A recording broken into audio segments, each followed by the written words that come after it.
Et bienvenue sur les ondes de Chant Inter pour Marocains du Monde. Notre invité aujourd'hui, il s'appelle Alaoui Baya Ben Saad. Bonjour Baya Ben Saad. Bonjour à tous les Marocains et puis bonjour à l'antenne. Merci de me recevoir aujourd'hui. Merci de répondre à l'invitation de Chant Inter. Alors, je vous invite à nous parler de votre parcours en histoire, archéologie et musicologie et comment ces domaines ont-ils influencé votre parcours artistique? Oui, en fait, suite à un premier album qui s'appelait Le Destin des Enfants de l'Espoir, j'ai étudié avec un musicien marocain à Reims la musique. Et je me suis senti le besoin, parce qu'il me parlait beaucoup de tout ce qui était l'archéologie, l'ethnomusicologie, et j'ai su dans les programmes de l'université qu'il y avait ces disciplines. Et je me suis dit, je vais me lancer, je vais faire une validation des acquis, parce que j'ai pas un parcours conventionnel, j'ai pas eu de bac. Mhm. Comme quoi on peut dire vraiment aux étudiants qui n'ont pas réussi de pas lâcher les bras, parce que justement tout ce que j'écris est en lien avec le thème de l'éducation et de la progression. Voilà, j'ai eu beaucoup de soucis dans mon parcours, mais les études m'ont permis vraiment de rééquilibrer tout ça. Mhm.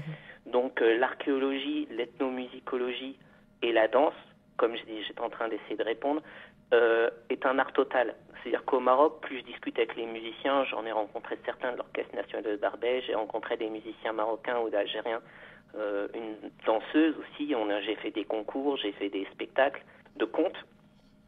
Et en fait, toutes ces choses-là se sont combinées. C'est des expériences transversales. C'est-à-dire que même en danse, quand on fait du chant ou du solfège, justement, le makam, ce qui m'intéresse beaucoup dans mon dossier de mémoire de recherche, c'est vraiment un art total. C'est-à-dire que si on en enlève un, je peux pas travailler, même en créant. Mhm. Là, j'essaye de travailler sur des nouvelles chansons. Je vais aussi m'inspirer beaucoup vers l'Inde, et c'est énormément de recherche. Même quand j'ai travaillé pour Abdelak Najib pour mes livres, il a fallu que j'aille regarder dans la poésie soufie, parce qu'effectivement j'ai eu besoin de m'enlever de tout ce qui était comment dire, une écriture plus trash. C'est bien de faire quelque chose qui soit salvateur, quelque chose qui nous fasse partir de tout ce qui est conflictuel en nous. Mais par contre, ce qui est bien, c'est de prendre du recul et de se dire que grâce au spectacle total, on peut essayer d'écrire autre chose. Quelque chose qui donne envie de danser, et de l'écriture à envie de danser, on a envie de composer les rythmes du monde. Donc voilà, tout est ensemble en fait. Tout s'est fait ensemble. Alors, vous avez participé à des contes orientaux pendant 5 ans en vous concentrant sur la danse et le théâtre. Alors, comment ces expériences ont-elles façonné votre identité artistique?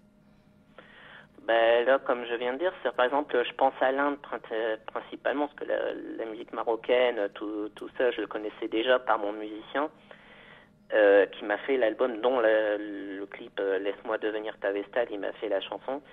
Tout ça, je le connaissais des maisons de quartier. Mais quand j'ai commencé la danse indienne, je suis parti ailleurs. J'avais l'impression d'être dans un autre monde, et je me suis dit, moi qui viens de la variété française, variété internationale, je me suis dit, voilà, c'est quoi ce que je veux faire. C'est quelque chose qui m'enlève, en fait. Je connaissais un Indien, donc à chaque fois, il me montrait des films. Et l'initiative de la danse était venue de ma part. Moi, j'étais juste dans les contes, mais j'ai dit, moi, j'ai aussi envie de m'assumer mon corps, j'ai pas juste envie de chanter. Et ça a changé complètement l'interprétation. Voilà, donc la danse indienne, c'est vraiment ce qui m'a amené à ça. Puis j'ai aussi fait du flamenco, j'ai aussi fait un peu de danse orientale. Mhm. J'étais admiratif d'un danseur sur Paris qui s'appelait Amir le Prince, et plein d'autres, il y en a plein sur Paris. Et sauf que lui, je le rencontrais par la compagnie de danse, et c'est vraiment quelque chose d'une très grande élégance. C'est-à-dire que les danseurs peuvent aussi faire ce genre de danse. Alors, votre projet le plus récent, le clip Laisse-moi devenir ta Vestale, a été tourné sur les sites historiques de Volubilis et Sefrou.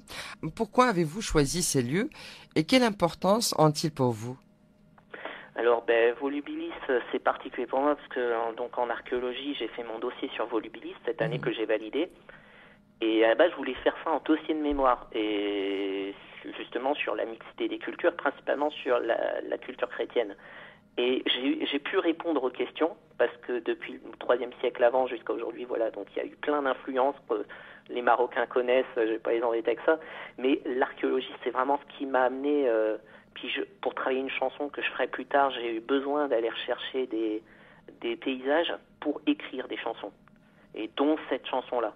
Cette chanson-là, au départ, devait être un rejet d'une tristesse, d'une séparation avec mon musicien, parce que dedans, j'évoque la drogue, j'évoque le problème de la toxicomanie, vraiment les choses qui touchent le musicien, mais à qui je voulais rendre hommage. Et en fait, je me suis dit, je vais être moins transparent, je vais essayer de amener vers quelque chose qui fasse plus rêver. Le thème en soi a été un exutoire, mais par éducation, j'ai appris dans mon éducation à essayer de se ramener vers le conte, ramener vers quelque chose qui fasse rêver. Et je trouvais, quand je lisais Bernard Lugan, Volubilis, ce site me faisait rêver. J'ai regardé les photos, j'ai regardé tout ça, et au fur et à mesure où j'écrivais, vraiment, puis il y a une prochaine chanson que je ferai plus tard, mais justement, c'est sur la protection des patrimoines. Tout le côté aussi culturel, la protection de ces lieux-là, pour moi, compte. Et c'est un bonheur d'écrire sur ça plutôt qu'écrire sur sa propre misère. C'est-à-dire que j'ai pas voulu écrire sur ma propre misère, j'ai voulu vraiment écrire sur autre chose. J'ai passé 20 ans à écrire ma première comédie musicale, dont fait partie Laisse-moi devenir ta Vestale, qui est un projet sur l'éducation. L'enfant qui est mal élevé, l'enfant qui a besoin de faire souffrir tout le monde parce que lui, il a souffert, parce que lui, il n'a pas eu la vie qu'il rêvait. Il a fallu que je discute dans les quartiers avec des maires, avec des éducateurs. Et de ça, j'ai décidé de garder certaines chansons en substrat pour dire quand même mon projet c'est ça, je vais jouer sur scène pour faire de l'éducation. Et en étant devenu animateur, j'ai finalement compris ce que je devais plus être, c'est-à-dire quelqu'un qui était cet enfant roi-là. Donc pour moi, c'était thérapeutique, ça m'a aidé dans le comportement. Et en étudiant l'archéologie, en fait, je me suis dit, mais c'est ça qu'il faut que je raconte. En fait, il faut que je raconte ce qui fait rêver, les gens ont besoin de s'évader, on vient vivre du confinement, je pense qu'on a besoin de voir autre chose. C'est-à-dire, des fois, je lis des livres qui me plombent, non, ou des chansons qui me plombent, non. Je pense qu'en plus, au Maroc, c'est là que c'est beau, parce je connais aussi des artistes peintres ici, je connais des romanciers. On a besoin de voyager. Très bien. Voilà. Alors, en tant que Marocain résident à l'étranger, comment restez-vous connecté à vos racines tout en explorant de nouveaux horizons artistiques? C'est difficile parce que moi, à la base, je suis marocain, mais j'ai été adopté, donc je ne connaissais pas ma culture. Donc comme je ne connaissais pas ma culture, donc il a fallu que je réapprivoise par le biais des quartiers. Et beaucoup m'ont dit, donc à la mort de mon père, va au pays. Mais moi j'ai toujours voulu parce que bon, et les choses sont faites ainsi. Je suis venu à Sidi Kassem, dont je suis originaire. Mais c'est par les quartiers que j'ai apprivoisé ma culture. Et aujourd'hui, grâce à Abdelak ou par rapport à Driss qui était mon collaborateur, donc c'est vraiment les autres qui m'ont réappris la culture marocaine. Et en regardant vers l'avenir, quels sont vos prochains projets? Est-ce que vous avez, par exemple, des plans de collaboration avec d'autres artistes marocains ou internationaux? Là, actuellement, je prévois de adapter Jarima, qui était mon livre sorti chez Orion Éditions, qui a été présenté d'ailleurs l'année dernière. Là, on est en train de travailler sur la première chanson. J'aimerais en faire d'autres, mais vous savez, financièrement, ça coûte. Mais je tiens vraiment donc à travailler sur une première chanson qui s'appelle Les Rebelles de l'amour, qui est en plein travail. J'ai écouté les premières choses. On va voir une influence soufie indienne. J'adore Majnoun et je pense que voilà, rendre hommage justement, plus dans cette chanson, je rends hommage à patrimoine et je vous dis, je me suis inspiré de Volubilis pour le décor, pour me dire tiens, j'ai envie de faire me dire où tu marches dans le lieu pour raconter ton histoire. Donc, c'est pour ça que j'ai choisi encore une fois Volubilis, mais de manière fictive. Qu'est-ce qui arriverait à ces patrimoines s'ils étaient détruits? C'est l'objet de la chanson. Et est-ce qu'on est obligé de passer par là pour dire je crois en quelque chose? Voilà, donc pour moi, voilà, c'est un message quelque part militant.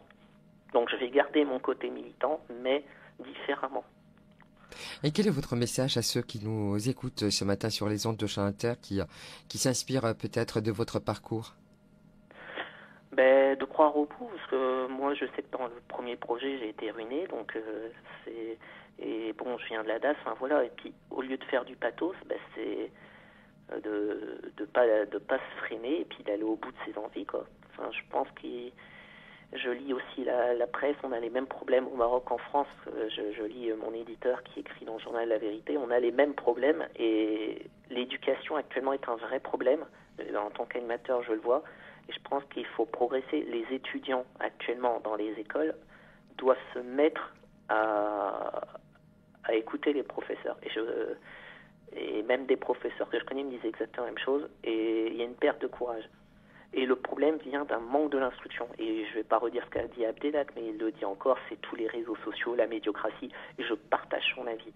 Et pour arriver là où j'en suis arrivé aujourd'hui, à votre antenne, c'est pas juste j'ai mis quatre trucs sur un bout de feuille.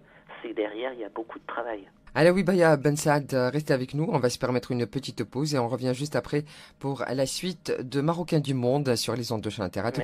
De retour sur les ondes de Chant Inter pour Marocains du Monde, avec nous notre invité Alaoui Baya Ben Saad. Alors je propose à mes invités un petit questionnaire très rapide, question-réponse. On y va. Quel est le principal trait de votre caractère? Oula, impulsif. La qualité que vous préférez chez un homme? Honnête. La qualité que vous préférez chez une femme? Honnête. Ce que vous appréciez le plus chez vos amis? La confiance et la durabilité dans la relation. Votre principal défaut? Je disais impulsif, mais c'est vrai que c'est tout ce qui touche au caractère, des fois l'impatience aussi. Votre rêve de bonheur? Obtenir ma nationalité marocaine, que je n'ai pas et que je rêverais d'avoir. Et quel serait votre plus grand malheur? Ruiner une nouvelle fois. Et puis tous les morts qu'il y a autour, voilà, ça c'est... Il y a beaucoup de maladies autour en ce moment. Donc. Votre état d'esprit actuel? Là, avec le clip et puis l'émission, je dirais, voilà, tout à fait bien.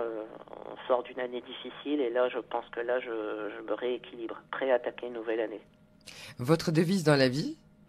Moi, j'en ai une qui me rappelle ma prof de danse et je pensais pas, voilà, elle me disait tout le temps vise la lune. Je sais pas, enfin, ça paraît, c'est le titre d'une chanson, mais pour moi, ça me rappelle cette prof-là. Elle me disait tout le temps vise la lune, te freine pas. T'as tout à fait tout ce qu'il faut dans toi pour aussi réussir. Merci Alaoui Baya Ben Saad. On peut vous suivre sur les réseaux sociaux? Oui, donc Alaoui Ben Saad, donc ça son chaîne Inter à mes infos. Vous pouvez me suivre sur j'ai 3 Facebook, mais j'ai donné Alaoui Baya, B2AYA, Ben Saad, enfin Alaoui Ben Saad Baya, BENSAD et plus loin B2AYA. Donc les gens peuvent m'écrire sans aucun problème. On peut discuter de culture, on peut discuter de plein de choses. Il n'y a pas de souci, des échanges, pourquoi pas. Très bien, merci. J'ai fait mes rations. Merci. Merci, très belle journée, puis à très bientôt sur les ondes de Chant Inter. Alaoui Baya Ben Saad. Voilà, c'est fini pour Marocains du Monde sur les ondes de Chant Inter. Un plaisir de vous avoir parmi nous. Alors, si vous souhaitez venir parler de votre parcours de résident marocain à l'étranger, c'est sur ma page Instagram, Rizlan Schreigan. Très belle journée.